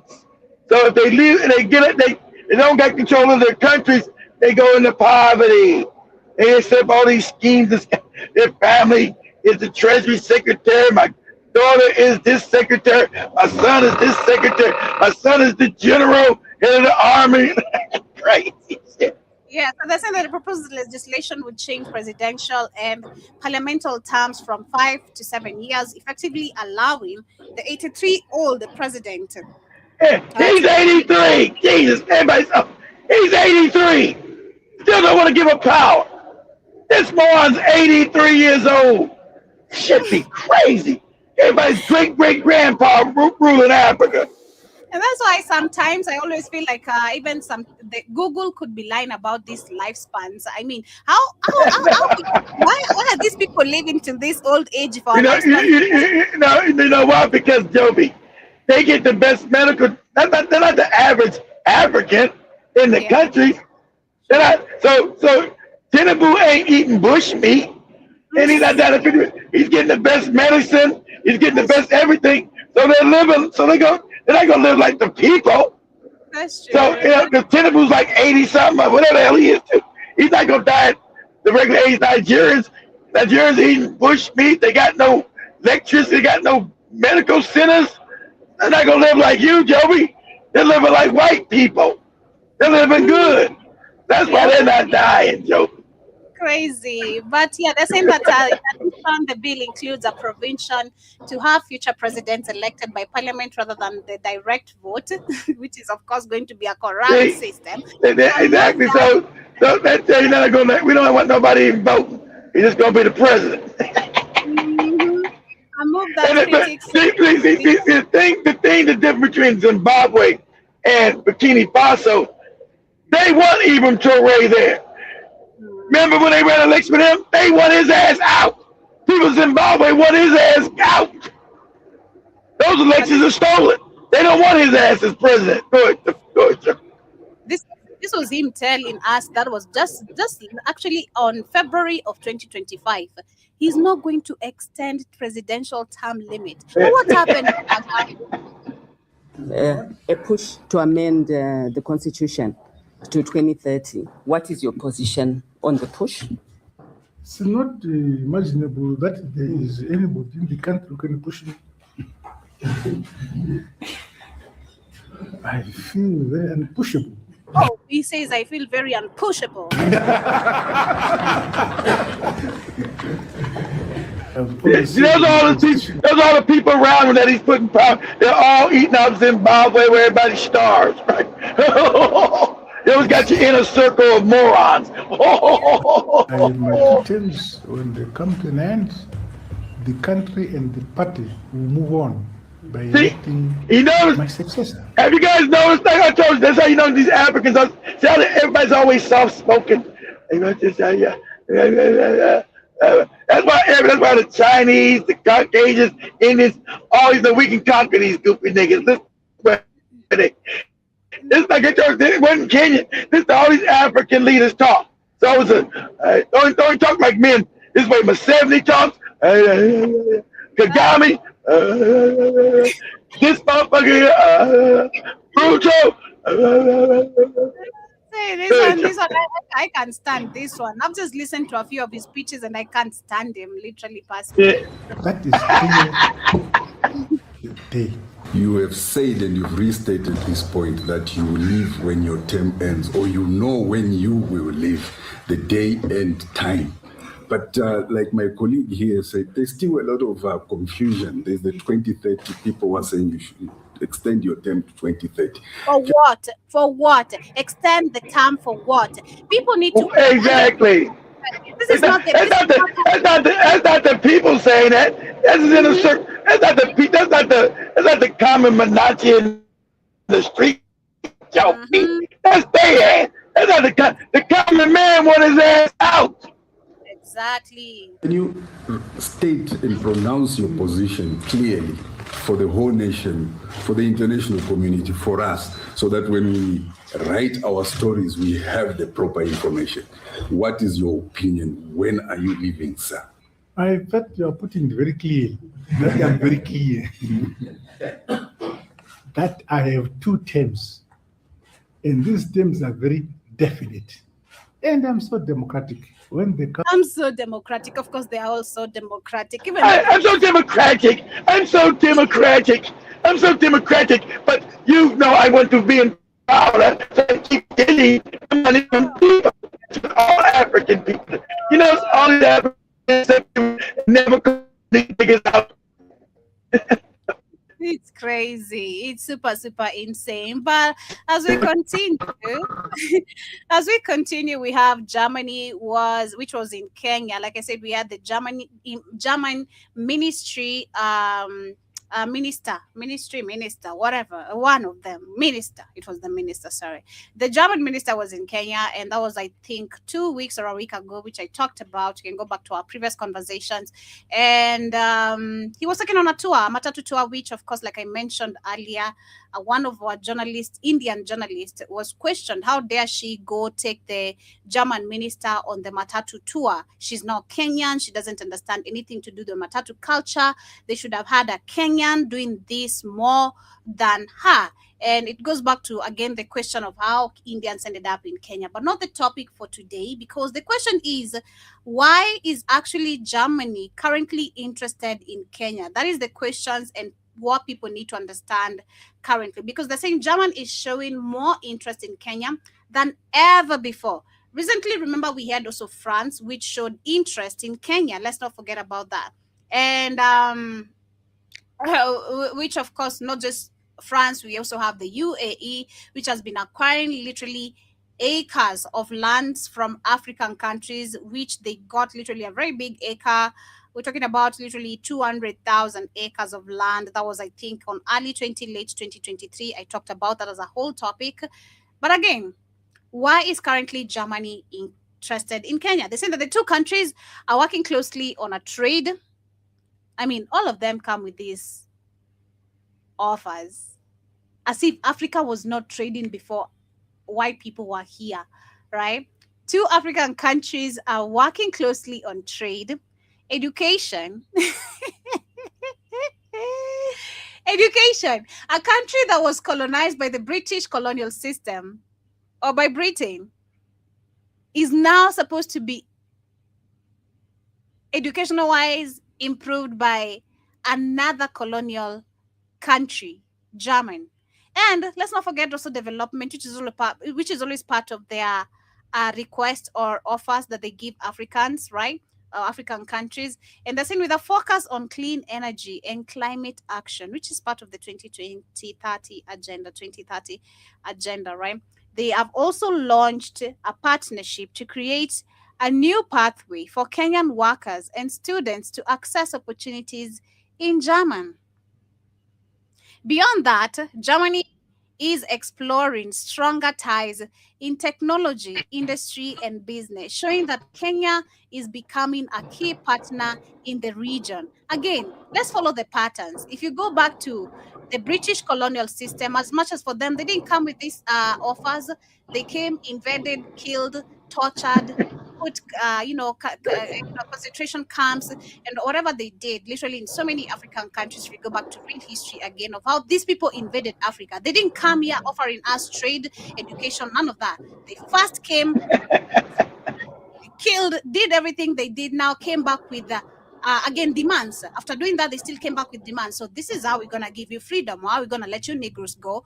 This is what we're gonna do. We're gonna take part of this. We're gonna control your mindset, control your education, control everything you do. So again, why is Germany offering? Why didn't the British colonial system give us a proper educational system that we should believe Germany is going to give us a proper educational system? Again, Africans, why would you believe white people should come help you trade with each other or with them as if you were not trading with each other before they came here? You guys were working together. Development. We had development before white people came here. All you need is put your people, give your people opportunity. Put up the money you've been stealing from Africans, not just Kenyans. Yep. Put the money together, set up these projects, launch them, employ multiple. There's so many youths who are very skilled, very skilled.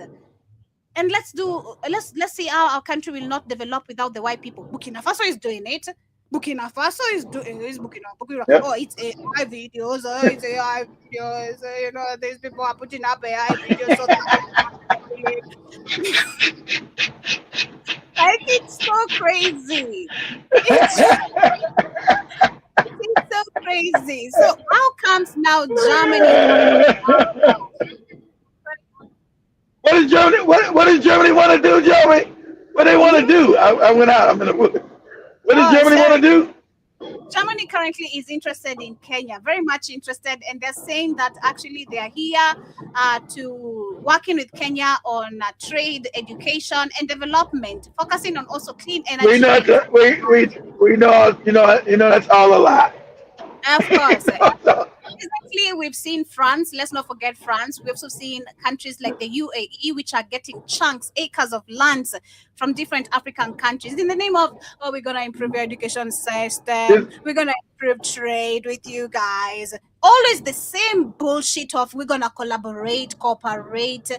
Same words. How uneducated are these people? You must be stupid for you to be even working with seven countries that are offering the same deal, but none of them have done anything to make that happen. And how they do it is okay. So they come back to Africa because they come back to Africa because they need Africa again. All their systems are collapsing. So that's the scramble for Africa again.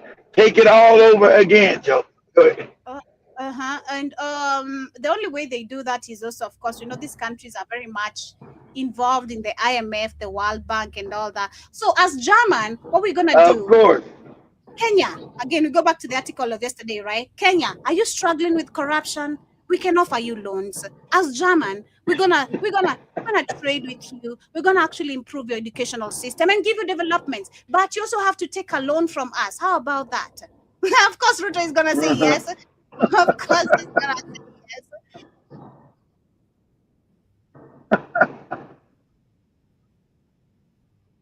You got no sound, Joby. No sound. Okay. Oh, sorry about that. Let me share it again. Let me just share it again.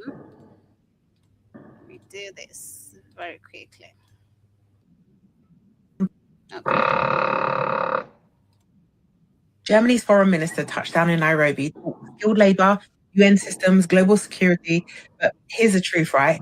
Germany's not just there for diplomacy, they're there for bodies. Their workforce is shrinking. They need over 400,000 foreign workers a year, or their economy stalls.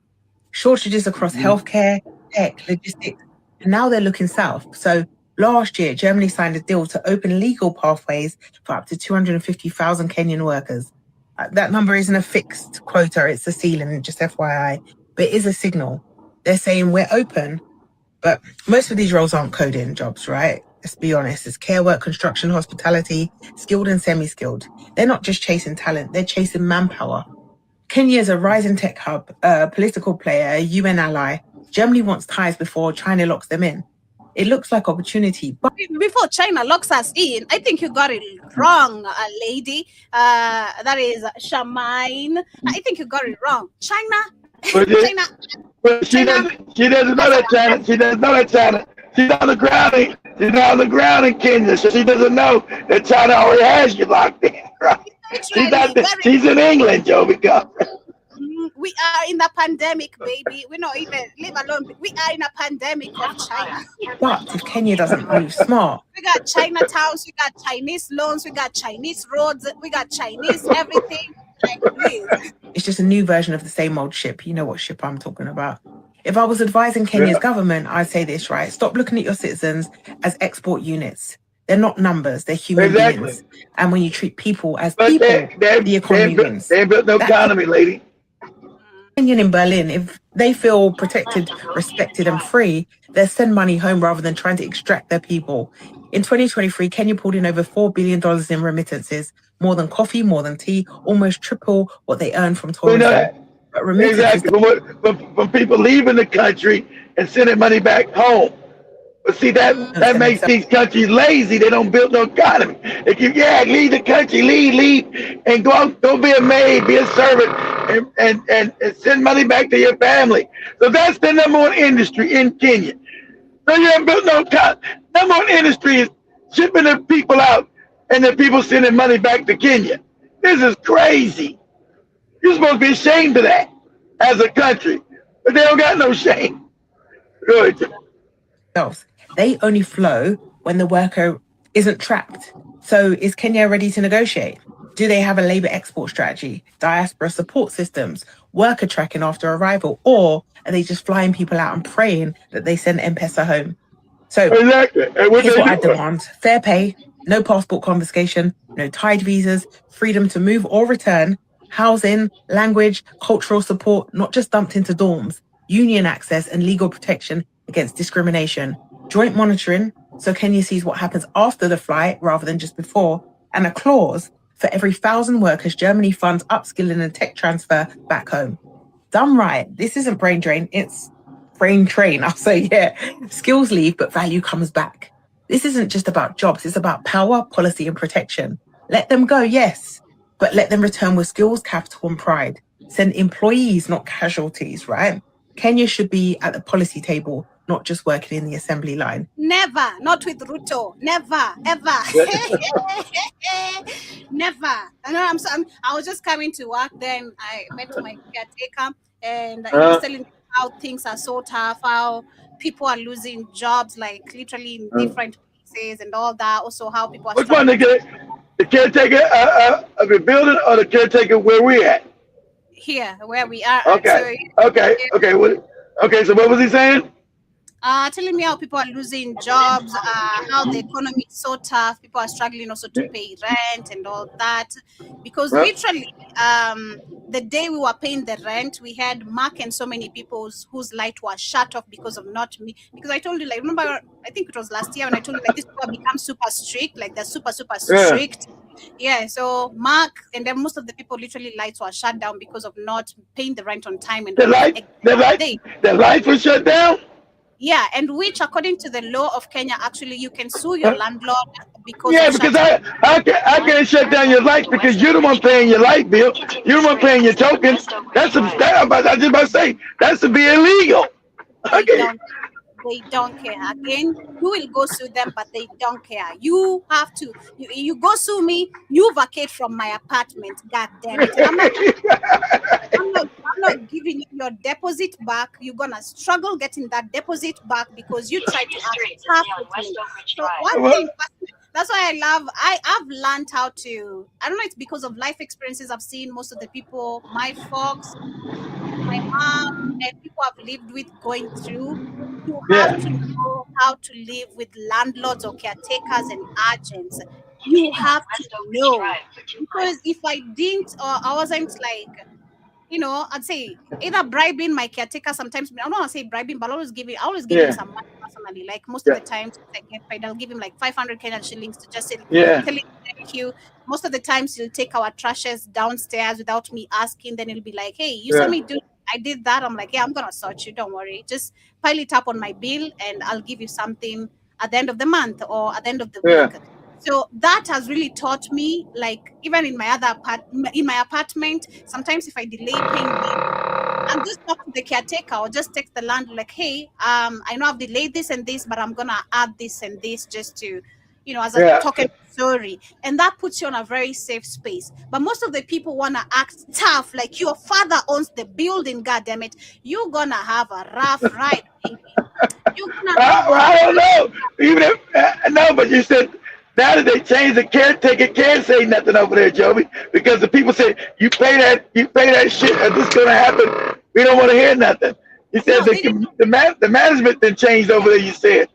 Yeah, they changed. That was actually in 2023. That's when the rent had reduced. Remember? That's like the caretaker. They never changed the caretaker. They just changed the agents because we're dealing with agents before who are even more rough, like really, really rough than the caretakers. So the caretaker now is they're on his house because he's friendly with people and people he's more of I don't want to call him a youth, but he's still a youth, right?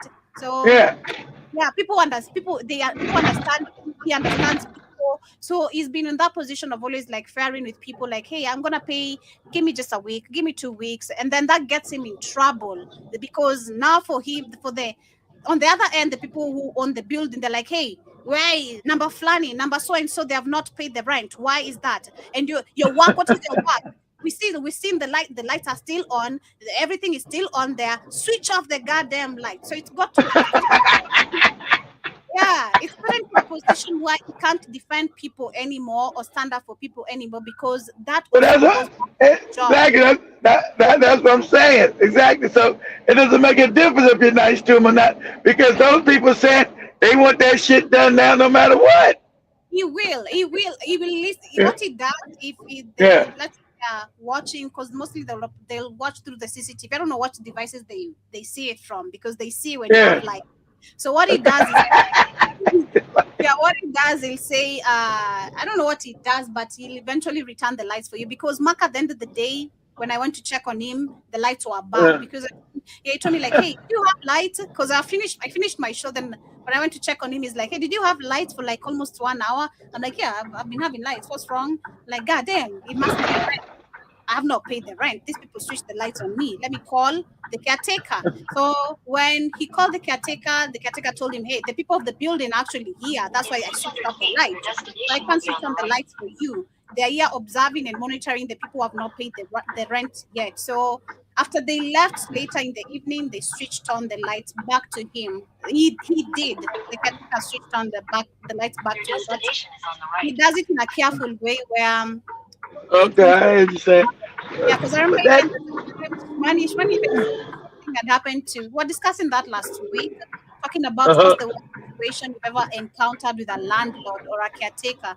And Shmani said they switched off the light for her too. She had not paid rent, and then thank God at that time, when you're living with maybe some boys who know or men who know about electricity, they ended up connecting an illegal wire to her house. So she used to have lights on, the caretaker knowing. So at night, the caretaker would come and see the lights are on her apartment. He'll be like, damn, but they're not on the main switch. So how come this lady has so when you're smart, you'll figure your way out, because how you live with people is very important in Africa. But also we're gonna talk about what is happening with Kenya confronting Russia over increasing reports to Kenyans being recruited to fight the Ukraine. Remember, we talked about this last week on Friday when we saw so many Africans, not just Kenyans, who are stranded in Russia, and now they're being lied to be paid $13,000. $13,000. Like $14,000 what? Whoa, wait. $14,000? Oh, that's what they said they were going to pay them. Yeah. That's what they've been like. Russia ain't pay their own people that, Joe. He gonna pay your African that. So like I said, we've only been late 1 month. That's when it got, and we were only late 1 day. 1 day. We instead of paying the 5th, we paid the 6th. Oh, they're gonna turn off the lights. They're gonna do this. Blah blah blah. Like, what? Shouldn't all that time we never been late mean something? I guess it don't. And then we've been there for 4 years. They don't care, trust me. I live in a very, I'd say, again, living with people nice helps you, because you would have switched the lights for us, but I told him, hey, we pay the rent on time, so please just talk to these people, or if not, give me their number and I'll talk to them. So the moment you tell him, give me their number, that's now personal, and it might not end up good for me. So he'll just listen to me. That's what happens. For me, my apartment, it's way safer. Like, I really have an amazing landlord. I've not paid my rent yet, but I met him and he said hi to me very nicely. Like, no moods, no nothing. And that's the landlord, the owner of the apartment. And he's cool, literally. The caretaker always smiling and so nice to me, literally. I don't know what Joey does. Joey gets paid on time. I don't know why Joey don't pay her rent on time. That's her problem. Joey gets her money. So I don't know why you ain't paying your money. You just paid $700 for what? What'd you pay $700 for your electric bill? That's your electric bill, Michelle? Your electric bill is crazy.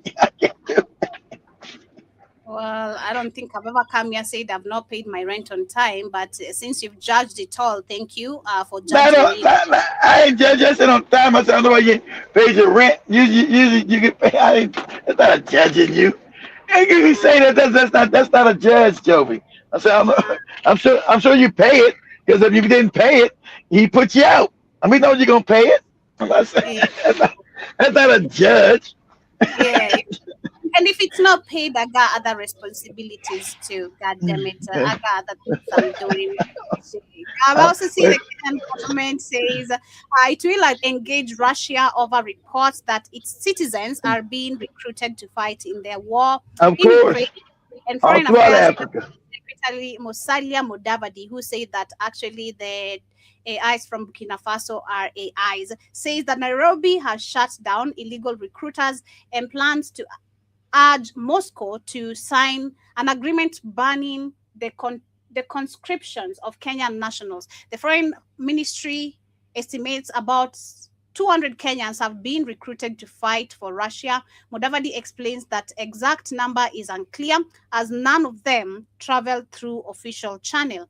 I quote what he says and say Kenya and Russia have a long relationship since independence, literally. So this in my view becomes a very unfortunate episode of otherwise very positive and cordial relations between our two countries. Mudavadi also says that Kenya is in talks with Russia and will focus on stopping illegal recruitment, including discussions on visa policies and labor agreements that exclude military services. He also explains that the authority have already closed more than 600 recruitment agencies suspected of luring Kenyans with false promises overseas jobs. So far, 27 Kenyans who fought for Russia forces have been repatriated.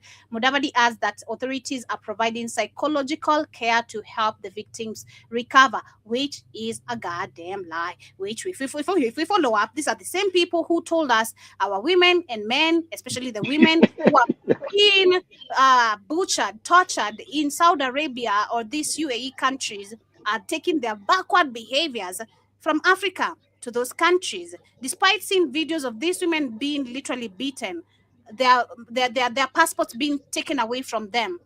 The Kenyan government itself also telling people that the rest of the world, needs 13,000 Kenyans because Kenyans are very hardworking. Huh? What about the rest? Can you talk about what those people don't they have hardworking men? Since Africans are so weak, so ungovernable, so uncivilized, why do you need Africans to come and work in your positions? This is again where critical thinking needs to start hitting us now politically. We have these white nations always talking shit about Africans, but now you want Africans. We can fight your wars. Exactly. Africans are lazy to this, but because you can go die for them, Joe. They don't care about you dying for them. We need to wake up. We need to do better. Like, we gotta do better. We need to do better. This is despicable, literally. And then someone says, why not confront the agents connected to the power who are within the country? Because they are the power. These politicians are the power. That's what they're not telling you. The same agent companies, they're saying actually that the same agent companies that have been recruiting millions of Kenyans, hundreds of Kenyans from this country to the UAE or to other countries. You get there, you discover, oh, I didn't come here even as a maid. You went yeah. a maid to you being a dog feeder. You gotta breastfeed dogs. You gotta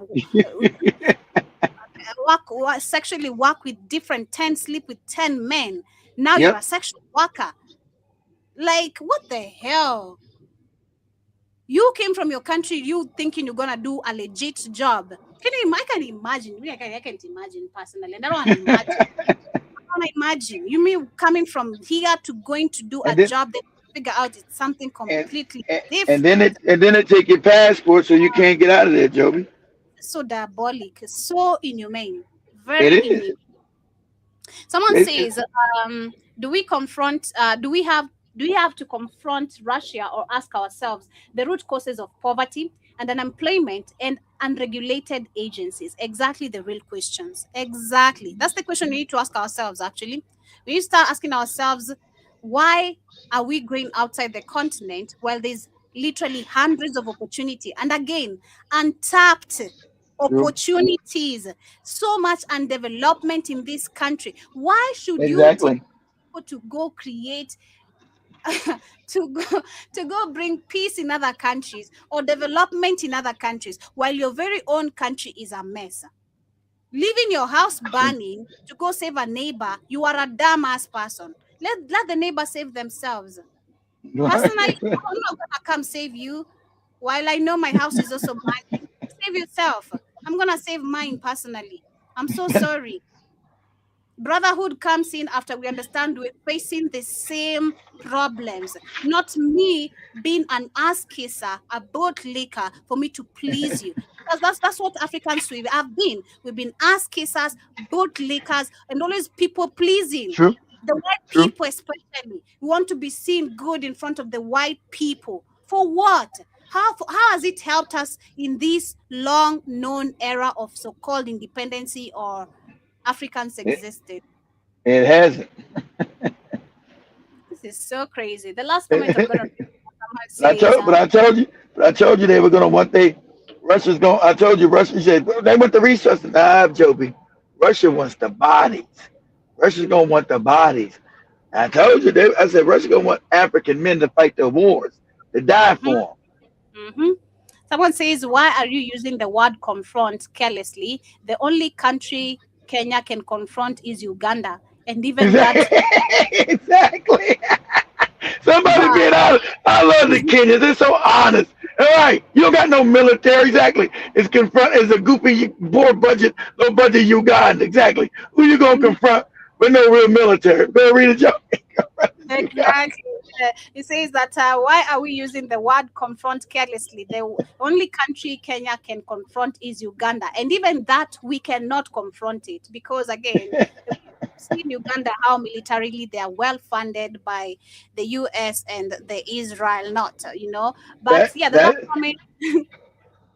comment, someone, it's not a Russian problem, but a Kenyan problem. That's another way to say it. They don't care and they won't ever act. Exactly. So this is all just bluffing because we've had so many incidents and cases of Africans dying under unknown circumstances. A very good example, if this government really cared, we should follow up on the Haiti people, the troops who are deployed. Man, they forgot about Haiti.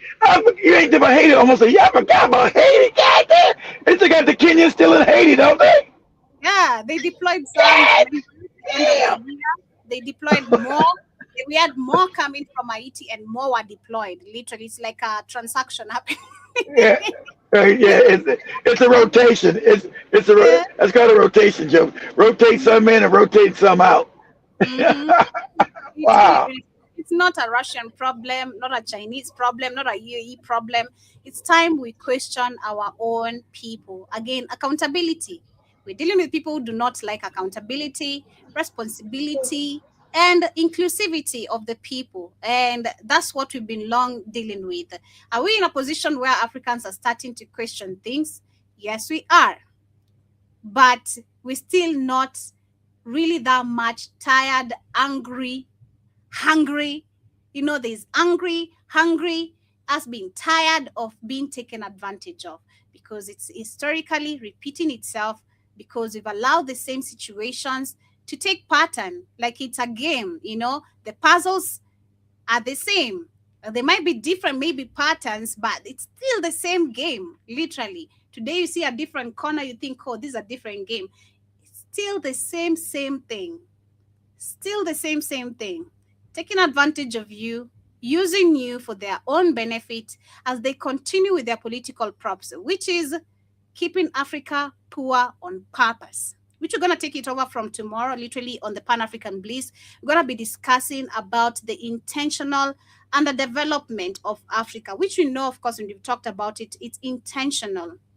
I'm going to be sharing the video of this guy, Holy, because I think we've seen it, but only less of it. We've never shared. I don't think personally I've ever shared the full of it. It's literally 20 minutes long. Him talking about the Africa's role to feed the world industrial with cheap resources. We know most of these resources, again, even the cheap resources literally come from Africa. How China ended up having the most chips and all that, or became the world, whatever, cheap producer and all that. It's all coming from Africa. All these resources are coming from Africa. So we're going to be discussing on that, because when will we have the ability of governing ourselves? When will we ever again understand and development of Africa is on purpose? And those are my closing remarks, literally, as we wind up with today's show. But I see John was greeting once again.